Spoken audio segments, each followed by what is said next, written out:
রাষ্ট্রীয় সংবিধান হয়, তাহলে সর্বপ্রথম কোরআন দিয়ে পৃথিবীতে অর্থাৎ বাংলাদেশে সর্বপ্রথম আগে নামাজের বিধান প্রতিষ্ঠিত করা হবে। বলেন ঠিক কিনা? কোরআন প্রতিষ্ঠিত হয়ে গেলেই নামাজের বিধান প্রতিষ্ঠিত হয়ে যাবে। তখন মানুষের বাড়ি বাড়ি, রাস্তায় রাস্তায়, দরজায় দাঁড়িয়ে থেকে থেকে মানুষকে বলতে হবে না ভাই মসজিদের দিকে চলেন, ভাই নামাজের দিকে আসেন, এগুলো বলতে হবে না। আইন পাশ করবে, সংসদে আইন পাশ করে দেবে।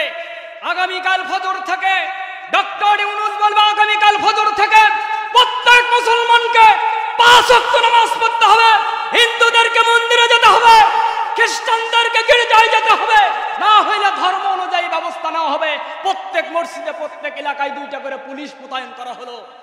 যদি এই আইন পাশ করে দেয়, কোনো মুসলমানদেরকে আগে বলতে হবে আসসালাতু খায়রুম মিনান নাওম, ওঠেন মসজিদে চলেন, ভাই আসেন নামাজে আসেন, ভাই এগুলো আর কি প্রয়োজন আছে বলেন?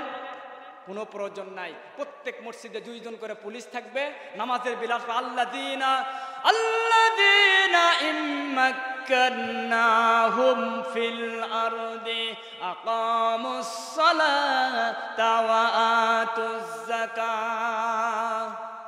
নামাজ যাকে আল্লাহ তাআলা ইসলামী রাষ্ট্রের খলিফা নিযুক্ত করে দিলেন, ইসলামী রাষ্ট্রের রাষ্ট্রপ্রধান আল্লাহ তাআলা যাকে বানিয়ে দিলেন, তেনার প্রথমই কাজ হলো 2টা। একটি হলো নামাজকে প্রতিষ্ঠিত হয়ে করে দেবে, আর যাকাত ভিত্তিক অর্থনীতি কায়েম করে দেবে। যখন নামাজ প্রতিষ্ঠিত হয়ে গেল, ইসলামী রাষ্ট্রের খলিফা ইসলামী রাষ্ট্রের শপথ গ্রহণ করার পরেই বিটিভি বাংলায় সকালবেলা উঠেই কোরআন তেলাওয়াতের মাধ্যম দিয়ে মানুষদেরকে জানিয়ে দেওয়া হবে, ফজর থেকে ঘোষণা করে দেওয়া হলো প্রত্যেকটি মুসলমানদেরকে বাধ্যতামূলকভাবে মসজিদে গিয়ে যারা যেখানে আছে 5 ওয়াক্ত নামাজ আদায় করতে হবে জামাতের সাথে। বলেন মানুষ পড়বে কি পড়বে না? জোরে বলেন পড়বে কি পড়বে না? পড়বে, যে তার অনেক প্রমাণ। ভয়েতে মানুষ এই 15-16 বৎসর কোনো কথা বলতে পারে নাই। তার আমলে অনেক কিছু সম্ভবকে তিনি অসম্ভব করে দিয়েছেন। বলেন ঠিক কিনা? জালেমের জুলুম থেকে কেউ রেহাই পায়নি। জালেমের কি জুলুম! আজকে ধরেন তাকে বাদ দিলাম, আজকে পলিথিনকে নিষিদ্ধ করা হচ্ছে, রাষ্ট্রীয়ভাবে নিষিদ্ধ হচ্ছে না? দেখেন কত কড়াকড়ি। বাজারে বাজারে গিয়ে একটু পলিথিন পালে 5-10 হাজার 2,000 করে ফাইন করতেছে, একটু শাস্তি দিচ্ছে, একটু ধমক দিচ্ছে। তাহলে রাষ্ট্রের আইন কত সাংঘাতিক। সুতরাং সেই রাষ্ট্র থেকে যদি নামাজের বিধান পাশ হয়, মুসলমানরা মানতে বাধ্য নাকি? বলেন বাধ্য, সবাই নামাজে চলে আসবে।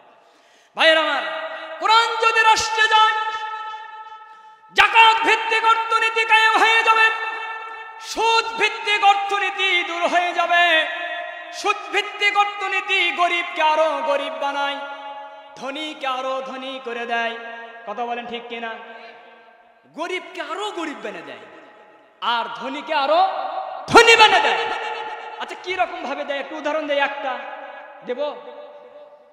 ধরেন হোসনে আরাত থেকে কি ওটা আপনার নাম টিএমএস, তো সিএনজির পিছনে লেখা আছে অর্থায়নে টিএমএসএস। তো ওনার নিয়ম হলো যে তুমি 1 বছরে 52 সপ্তাহে 52টা কিস্তি দিয়ে সিএনজিকে, মানে কিস্তি শোধ হয়ে গেল। ধরো 4 লাখ দিয়ে কিনে দিল, 52টা কিস্তি 4,20,000 টাকা তিনি তুলে নিল, 52টা কিস্তি শোধ, সিএনজি আলার সিএনজি। কথা কি ভুল বললাম নাকি? সিএনজি আলার সিএনজি। আল্লাহ না করুক কিস্তির থেকে এই সিএনজি তোলার 5 দিন বা 7 দিন বা 15 দিন 1 সপ্তাহ পরে সিএনজিটা অ্যাক্সিডেন্ট হয়ে ভাঙে গেল, যাতেই পারে তো, অথবা চুরি হয়ে গেল। আচ্ছা উনি কি টাকা মাপ দিবি? ভালো করে বুঝে শুনে কোন, উনি কি টাকা মাপ দিবি? তাহলে ওনাকে দিয়ে বলতেছি, আরো এরকম অনেক সংস্থা আছে কিন্তু, তাহলে উনি টাকা মাপ দিল না, এনাকে বাড়ির থেকে হয় জমি বেচে, নয় ঘর বেচে, না হলে গরু বেচে ওই কিস্তির টাকা শোধ করা লাগবে। বলেন ঠিক কিনা? না হলে কোনো গাড়ি আবার ভাড়া করে নিয়ে কষ্ট করে 1 বছরে ওই ঋণ শোধ করে দিতেই হবে। বলেন কথা ঠিক কিনা? বাড়িতে এসে বসে থাকবি, ভাত খাওয়া হয় হোক না না হোক, টাকা নিবি, তারপরে উঠে যাবি। এটাই নিয়ম কিনা বলেন? ভাইয়েরা আমার, এটা হলো সুদ ভিত্তিক অর্থনীতি ব্যবস্থা। 4 লক্ষ টাকার সিএনজি 52টা কিস্তির মাধ্যম দিয়ে 4,20,000 টাকা পরিশোধ করে দিলে সিএনজি আপনার। মাঝখানে কোনো দুর্ঘটনা ঘটে গেলে আপনাকে অবশ্যই তার ঋণ পরিশোধ করে দিতে হবে, গরু বেচে, বাড়ি বেচে, জায়গা জমি বেচে। কিন্তু যদি যাকাত ভিত্তিক অর্থনীতি ব্যবস্থা, ইসলামী অর্থনীতি ব্যবস্থা যদি রাষ্ট্র থেকে চালু হয়ে যায়, আর বগুড়া জেলার যদি সমস্ত সম্পদের হিসাবগুলি সমস্ত ডিসি এসপির অফিসে, সমস্ত অফিস আদালতে যদি সমস্ত মানুষের নামে রেকর্ড করা থাকে কার কতটুকু সম্পদ অনুযায়ী একজন যাকাত উত্তোলন করার কর্মচারী প্রত্যেক মানুষের বাড়িতে বাড়িতে বৎসরে একদিন যদি কার্ড দিয়ে যায় যে আপনার যে সম্পদের হিসাব দেওয়া আছে এর থেকে শতকরা 2.5% টাকা আপনি অমুক তারিখের ভেতরে ব্যাংকে জমা দিয়ে দেবেন, আর সেই জমা টাকা যদি সরকারের যাকাত ভিত্তিক অর্থনীতি কোষাগারে জমা হয়ে যায়, বগুড়া জেলার জন্য 60,000 কোটি টাকা এক বৎসরে জমা হয়ে যাবে। কথা বলেন ঠিক কিনা? এই টাকা দিয়ে বগুড়া জেলার ডাগরচাক উত্তর পাড়ার 10 জন মানুষ অত্যন্ত নিরহ গরিব রিক্সা চালক, দিন মজুর করে খেতে পারে না, তাকে যদি একটা 4 লক্ষ টাকা দিয়ে সিএনজি কিনে দেওয়া হয়, এই 4 লক্ষ টাকা সিএনজি কিনে দিয়ে কখনো তাকে বলা হবে না যে তোমার এই সিএনজি থেকে প্রত্যেক মাসে মাসে একটা করে কিস্তি দিয়ে শোধ করে দাও। এটা কি বলা হবে? যাকাতের অর্থ কাউকে দিয়ে দিলে সেটা দান হিসেবে একবারে তারি হয়ে গেল। সুবহানাল্লাহ বললেন না? আর সুদ ভিত্তিক অর্থ তার হলো না, বরং কিস্তি দিয়ে শোধ করা লাগলো। সুতরাং এই যাকাতের 4 লক্ষ টাকা দামের একটা সিএনজি যখন সে মালিক হয়ে গেল, হঠাৎ আল্লাহ না করুক যদি 6 মাস পরে অ্যাক্সিডেন্ট হয়ে সিএনজি নষ্ট হয় অথবা চুরি হয়ে যায়, এটা কি আবার যাকাত ফান্ডে শোধ করা লাগবে নাকি বলেন? তাহলে এখন টিএমএস এর পদ্ধতি সুদ ভিত্তিক অর্থনীতিটা ভালো না যাকাত ভিত্তিক অর্থনীতি ভালো বলেন?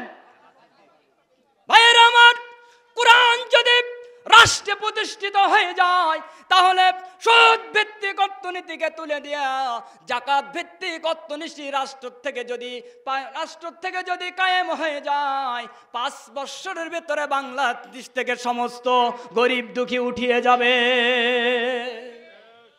কথা বুঝতে পেরেছেন? বুঝলেন তো? সম্মানিত ভাইরা, কোরআন যদি প্রতিষ্ঠিত হয় তাহলে ধনীরা হজ করবে। কোরআন প্রতিষ্ঠিত হয়ে গেল, সুদ বন্ধ হয়ে যাবে, ঘুষ বন্ধ হয়ে যাবে। কোরআন প্রতিষ্ঠিত হয়ে গেলে মদ বন্ধ হয়ে যাবে, জুয়া বন্ধ হয়ে যাবে, লটারি বন্ধ হয়ে যাবে। কোরআন প্রতিষ্ঠিত হয়ে গেলে, সংসদে যদি কোরআন প্রতিষ্ঠিত হয়, জেনা বন্ধ হয়ে যাবে, হত্যা বন্ধ হয়ে যাবে, শিশু হত্যা বন্ধ হবে, নারী হত্যা বন্ধ হবে, খুন বন্ধ হয়ে যাবে, রাহাজানি বন্ধ হয়ে যাবে, ধর্ষণ বন্ধ হয়ে যাবে, শিশু ধর্ষণ বন্ধ হয়ে যাবে, নারী ধর্ষণ বন্ধ হয়ে যাবে, নারী নির্যাতন বন্ধ হয়ে যাবে, নারীরা তাদের পূর্ণ মর্যাদা পেয়ে যাবে, সন্ত্রাস বন্ধ হয়ে যাবে, পিতামাতার অধিকারগুলিকে কোরআন দিয়ে অধিকার আদায় করে দেওয়া হবে, আত্মীয় স্বজনের অধিকার আদায় করে দেওয়া হবে। আমরা মুসলমান, আমাদেরকে আল্লাহ তাআলা পথ দেখানোর জন্য, পথ প্রদর্শন হিসেবে, পথ দেখানোর জন্য, পথের দিশারি হিসেবে আমাদেরকে আল্লাহ তাআলা তিনি রসুল দিয়েছেন। কি দিয়েছেন বলেন? রসুল দিয়েছেন। আচ্ছা, রসুল পাঠানোর উদ্দেশ্য কি? প্রত্যেকটা জিনিসের একটা উদ্দেশ্য আছে। তা আমাদেরকে যে রসুল দিয়েছেন, নবী দিয়েছেন, তাকে পাঠানোর উদ্দেশ্য কি? আল্লাহ পাক বলেন, হুয়াল্লাযী আরসালা রাসূলাহু বিল হুদা ওয়া দীনিল হক লিইয়ুযহিরাহু আলাদ-দীনি কুল্লিহি ওয়ালাউ কারিহাল কাফিরুন। আল্লাহ রাব্বুল আলামিন বলেন,